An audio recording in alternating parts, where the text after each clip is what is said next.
بسم اللہ الرحمن الرحیم۔ السلام علیکم۔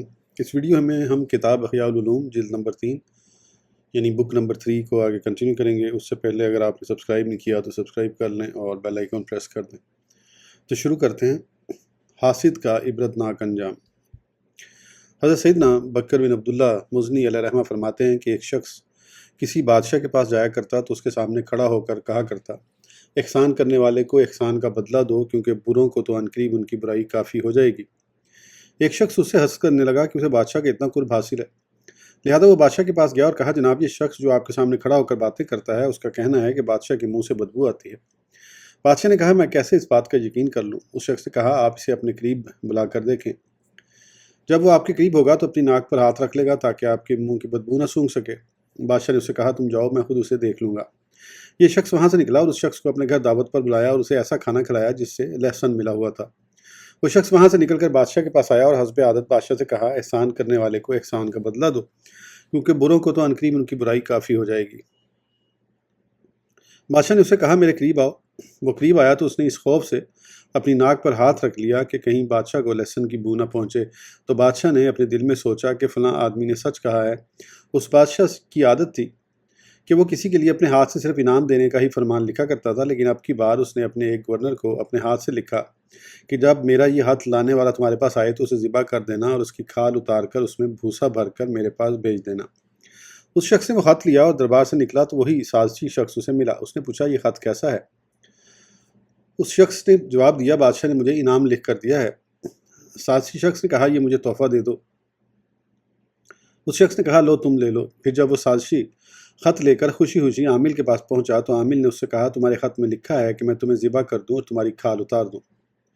اس سازشی نے کہا، یہ خط میرا نہیں ہے، خدا کا واسطہ میرے معاملے میں اللہ عز و جل سے ڈرو اور بادشاہ سے اس معاملے میں رابطہ کرو۔ عامل نے کہا، بادشاہ کے خط کو لٹایا نہیں جاتا، لہذا عامل نے اسے ذبح کر کے اور اس کی کھال میں بھوسا بھر کر بادشاہ کو بھیج دیا۔ پھر وہی شخص جس کے خلاف سازش کی گئی تھی حسب عادت بادشاہ کے پاس آیا اور اپنی بات دہرائی، احسان کرنے والے کو احسان کا بدلہ دو۔ تو بادشاہ نے حیرت زدہ ہو کر اس سے پوچھا، تم نے خط کا کیا کیا؟ اس نے جواب دیا، مجھے فلاں شخص ملا تھا، اس نے مجھ سے وہ خط مانگا تو میں نے اسے دے دیا۔ بادشاہ نے کہا، اس نے تو مجھے بتایا تھا کہ تم کہتے ہو کہ میرے منہ سے بدبو آتی ہے۔ اس نے جواب دیا، میں نے تو ایسا نہیں کہا۔ پھر بادشاہ نے کہا، تم نے اپنی ناک پر ہاتھ کیوں رکھا تھا؟ کہنے لگا، اس شخص نے مجھے لہسن کھلا دیا تھا اور میں نے پسند نہ کیا کہ آپ کو اس کی بدبو سے تکلیف پہنچے۔ بادشاہ نے کہا، تم اپنی جگہ پر لوٹ جاؤ، تم نے سچ کہا، یقیناً برے آدمی کی برائی اسے کفایت کر گئی۔ حضرت سیدنا امام محمد بن سیرین علیہ رحمہ فرماتے ہیں، میں نے دنیا کی کسی چیز پر کسی سے حسد نہیں کیا، کیونکہ اگر وہ شخص جنتی ہے تو میں دنیا کی وجہ سے کیسے اس سے حسد کر سکتا ہوں، جبکہ دنیا تو جنت کے مقابلے میں بہت حقیر ہے، اور اگر وہ جہنمی ہے تو میں دنیا کے کسی معاملے پر کیوں اس سے حسد کروں، جبکہ اس کا انجام ہی جہنم ہے۔ ایک شخص نے حضرت سیدنا حسن بصری علیہ رحمہ سے پوچھا، کیا مومن حسد کرتا ہے؟ آپ نے فرمایا، کیا تم حضرت سیدنا یعقوب علیہ نبینا علیہ السلام کے بیٹوں کا واقعہ بھول گئے؟ ہاں، مومن حسد کرتا ہے، لیکن حسد کا غم تمہارے سینے ہی میں رہے گا، اور اس وقت تک تمہیں کوئی نقصان نہ دے گا جب تک اس کی وجہ سے تم اپنی زبان اور ہاتھ سے زیادتی نہ کرو۔ چند دانش مندانہ اقوال۔ حضرت سیدنا ابو دردہ رضی اللہ عنہ فرماتے ہیں، بندے کا موت کو کثرت سے یاد کرنا خوشی اور حسد کو کم کر دیتا ہے۔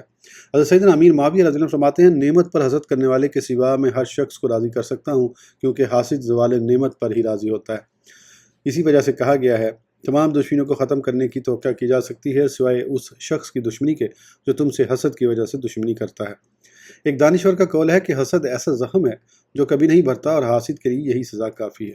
ایک عرابی نے کہا، میں نے حاسد کے سوا کسی ظالم کو مظلوم کے جیسا نہیں دیکھا، وہ تیرے پاس جو نعمت دیکھتا ہے اس کے لیے وہ سزا بن جاتی ہے۔ حضرت سیدنا حسن بصری علیہ رحمہ فرماتے ہیں، اے ابن آدم، تو اپنے بھائی سے حسد کیوں کرتا ہے؟ اگر اللہ عز و جل نے اس کی تکریم کے لیے اپنے فضل سے وہ نعمت اسے عطا فرمائی ہے تو اس پر حسد کیوں؟ اور اگر کسی اور وجہ سے عطا فرمائی ہے تو اس سے حسد کیوں جس کا ٹھکانہ جہنم ہے؟ ایک بزرگ رحمۃ اللہ فرماتے ہیں، حاسد مجلس میں ذلت اور مذمت پاتا ہے، ملائکہ سے لعنت اور بغض پاتا ہے، مخلوق سے غم اور پریشانیاں اٹھاتا ہے، نزع کے وقت سختی اور مصیبت سے دوچار ہوتا ہے، اور قیامت کے دن رسوائی اور عذاب کا سامنا کرے گا۔ دوسری فصل، حسد کی تعریف، حکم، اقسام اور درجات۔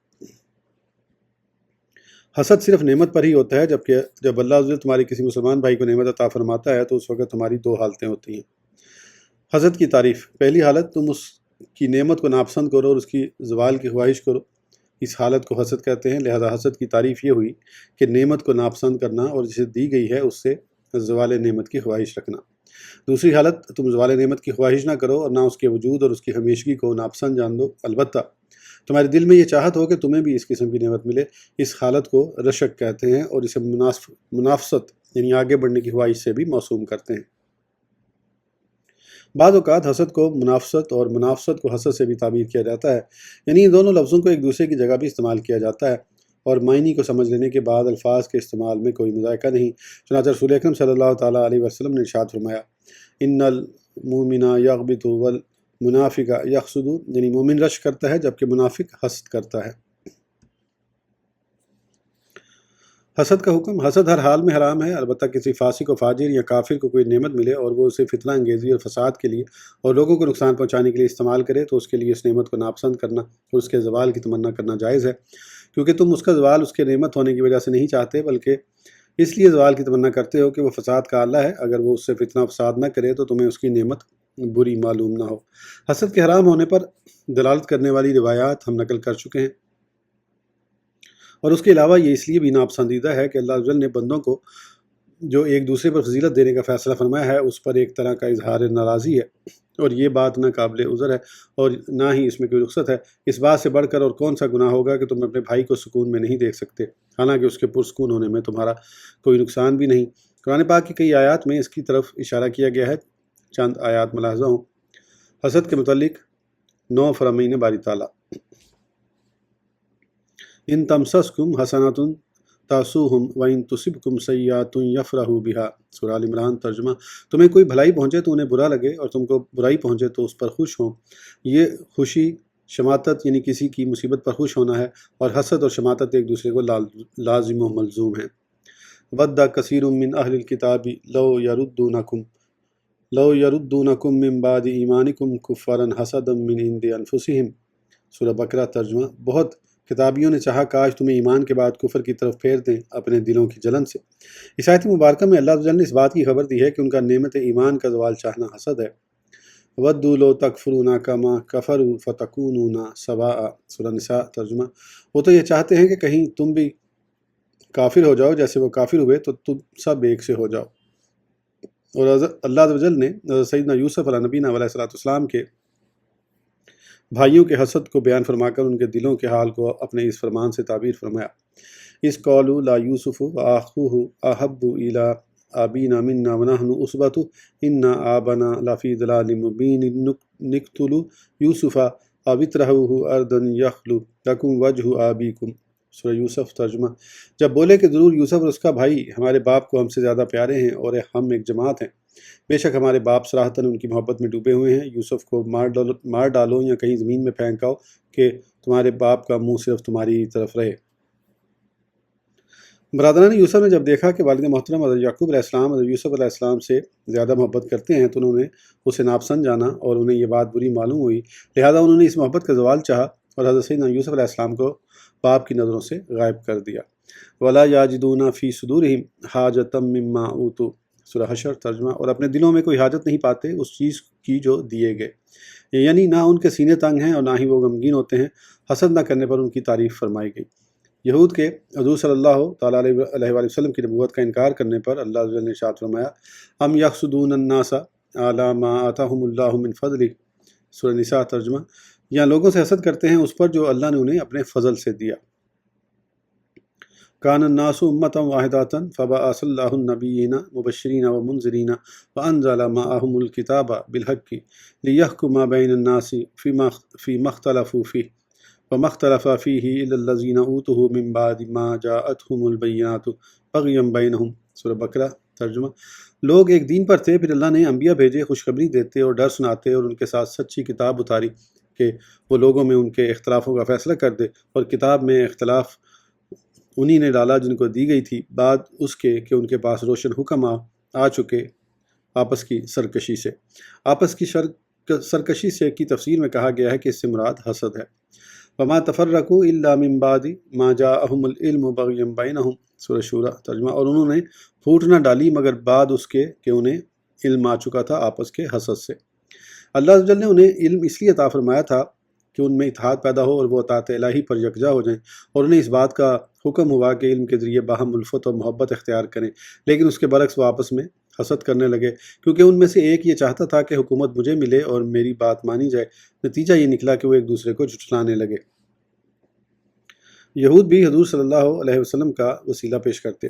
سیدنا عبداللہ بن عباس رضی اللہ عنہما فرماتے ہیں، حضور صلی اللہ تعالیٰ علیہ وآلہ وسلم کی بعثت سے پہلے یہود جب کسی قوم سے جنگ کرتے تو کہتے، نسألک بالنبی الذی وعدتنا ان ترسلہ وبالکتاب الذی تنزلہ الا ما نصرتنا، یعنی اے اللہ عز و جل، اس نبی کے وسیلے سے جس کے بھیجنے کا تو نے وعدہ فرمایا ہے اور اس کتاب کے طفیل جو تو ہم پر نازل فرمائے گا، ہم تجھ سے دعا کرتے ہیں کہ ہماری مدد فرما، تو ان کی مدد کی جاتی۔ لیکن جب حضور نبی کریم صلی اللہ تعالیٰ علیہ وسلم کی حضرت سیدنا اسماعیل علیہ نبینا علیہ السلام کی اولاد سے تشریف آوری ہوئی تو پہچاننے کے باوجود یہود نے آپ صلی اللہ تعالیٰ علیہ وسلم کی نبوت کا انکار کر دیا۔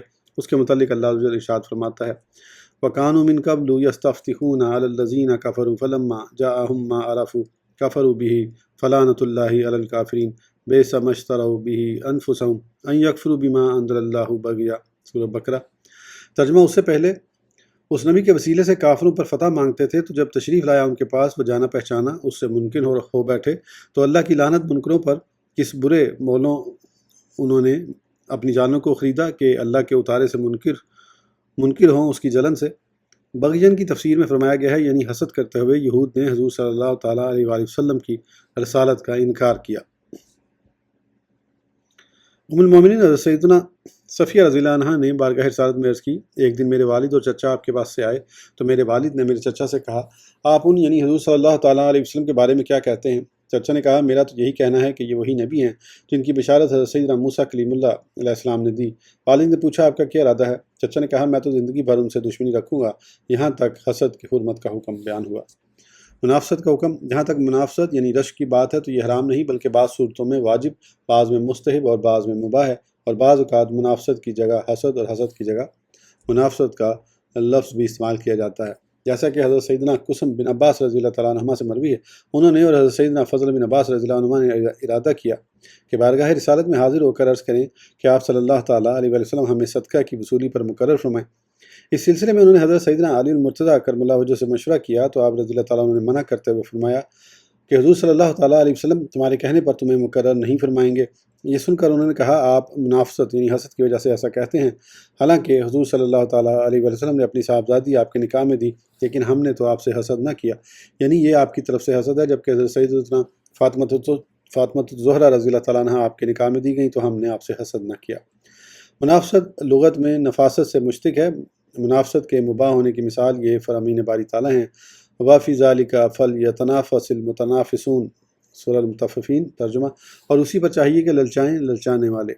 سابقوا الی مغفرات من ربکم، سورہ الحدید۔ ترجمہ، بڑھ کر چلو اپنے رب کی بخشش کی طرف۔ کسی سے سبقت لے جانے کی کوشش اسی وقت کی جاتی ہے جہاں کسی چیز کے چلے جانے کا خوف ہوتا ہے، اور یہ ایسا ہی ہے جیسے دو غلام اپنے آقا کی خدمت کے لیے ایک دوسرے سے اس نیت سے سبقت کریں کہ وہ آقا کے منظور نظر ہو جائیں۔ رشک جائز ہونے کے دلائل، حضور نبی پاک صلی اللہ تعالیٰ علیہ وسلم نے رشک کے جائز ہونے کی تصریح کرتے ہوئے ارشاد فرمایا، لا حسد الا فی اثنین، رجل آتاہ اللہ مالا فسلط علی ہلاکاتہ فی الحق ورجل آتاہ اللہ علما فہو یعمل بہ ویعلمہ الناس، یعنی حسد جائز نہیں مگر دو شخصوں پر، ایک وہ جسے اللہ عز و جل نے مال دیا اور اس نے اسے راہ حق میں خرچ کیا، اور دوسرا وہ جسے اللہ عز و جل نے علم عطا کیا، وہ اس پر عمل بھی کرتا ہے اور لوگوں کو سکھاتا بھی ہے۔ حضرت سیدنا ابو کبشہ انماری رضی اللہ عنہ کی روایت میں اس مضمون کی تفصیل ہے۔ چار قسم کے لوگ حضور صلی اللہ تعالیٰ علیہ وسلم نے ارشاد فرمایا، مثل هذه الامة مثل اربعة، رجل آتاه الله مالا وعلما فهو يعمل بعلمه في ماله، ورجل آتاه الله علما ولم يؤته مالا فيقول ربي لو أن لي مالا مثل مال فلان لكنت أعمل فيه بمثل أعماله فهما في الأجر سواء، ورجل آتاه الله مالا ولم يؤته علما فهو ينفقه في معاصي الله، ورجل لم يؤته علما ولم يؤته مالا فيقول لو أن لي مثل مال فلان لكنت أنفقه في مثل ما أنفقه فيه من المعاصي فهو في الوزر سواء، یعنی اس امت کی مثال 4 قسم کے لوگوں جیسی ہے۔ ایک وہ شخص جسے اللہ عز و جل نے مال اور علم عطا فرمایا اور وہ اپنے مال میں اپنے علم کے مطابق عمل کرتا ہے۔ دوسرا وہ شخص جسے اللہ عز و جل نے علم عطا کیا لیکن مال نہیں دیا اور وہ کہتا ہے کہ اے میرے رب عز و جل، اگر میرے پاس فلاں شخص کی طرح مال ہوتا تو میں بھی اس کی طرح عمل کرتا۔ یہ دونوں اجر و ثواب میں برابر ہیں۔ تیسرا وہ شخص جسے اللہ عز و جل نے مال عطا کیا لیکن علم نہیں دیا اور وہ اپنا مال اللہ عز و جل کی نافرمانی میں خرچ کرتا ہے۔ مولانا مفتی محمد امجد علی اعظمی علیہ رحمہ فرماتے ہیں، اس حدیث سے بظاہر ایسا معلوم ہوتا ہے کہ ان 2 چیزوں میں حسد جائز ہے، مگر بغور دیکھنے سے یہ معلوم ہوتا ہے کہ یہاں بھی حسد حرام ہے۔ بعض علماء نے یہ بتایا کہ اس حدیث میں حسد بمعنی غبطہ یعنی رشک ہے۔ امام بخاری علیہ رحمہ کے ترجمہ الباب سے بھی یہی پتہ چلتا ہے، اور بعض نے کہا کہ حدیث کا یہ مطلب ہے کہ اگر حسد جائز ہوتا تو ان میں جائز ہوتا، مگر ان میں بھی ناجائز ہے، جیسا کہ حدیث لا شوما الا فی الدار میں اسی قسم کی تعویل کی جاتی ہے۔ اور بعض علماء نے فرمایا کہ معنی حدیث یہ ہیں کہ حسد انہیں دونوں میں ہو سکتا ہے، اور چیزیں تو اس قابل ہی نہیں کہ ان میں حسد پایا جا سکے، کہ حسد کے معنی یہ ہیں کہ دوسرے میں کوئی نعمت دیکھے اور یہ آرزو کرے کہ وہ مجھے مل جائے، اور دنیا کی چیزیں نعمت نہیں کہ جن کی تحصیل کی فکر ہو۔ دنیا کی چیزوں کا مال اللہ تعالیٰ کی ناراضی ہے، اور یہ چیزیں وہ ہیں کہ ان کا مال اللہ تعالیٰ کی خوشنودی اور رضا ہے، لہذا نعمت جس کا نام ہے وہ یہی ہیں، ان میں حسد ہو سکتا ہے۔ اور چوتھا وہ شخص جسے اللہ تعالیٰ نے نہ علم دیا نہ مال، اور وہ کہتا ہے کہ اگر میرے پاس بھی فلاں شخص کی طرح مال ہوتا تو میں بھی اس کی طرح اسے گناہ کے کاموں پر خرچ کرتا۔ یہ دونوں گناہ میں برابر ہیں۔ حضور نبی پاک صلی اللہ تعالیٰ علیہ وسلم نے چوتھے شخص کی مذمت اس لیے نہیں فرمائی کہ وہ فلاں شخص کی طرح مال کی آرزو رکھتا ہے، بلکہ اس لیے فرمائی کہ وہ مال پا کر فلاں شخص کی طرح اسے گناہوں میں خرچ کرنے کی تمنا رکھتا ہے۔ معلوم ہوا کہ دوسرے کی نعمت پر رشک کرنا اور اپنے لیے اس جیسی نعمت کی تمنا کرنے میں کوئی حرج نہیں، جب تک اس سے نعمت کا زوال نہ چاہا جائے اور اس کے پاس اس نعمت کے باقی رہنے کو ناپسند نہ کرے۔ اس ویڈیو کے لیے اتنا ہی، پھر انشاءاللہ اگلی ویڈیو میں آگے کنٹینیو کریں گے۔ اس وقت تک کے لیے اجازت دیجیے، سبسکرائب کرنا نہ بھولیں۔ اللہ حافظ۔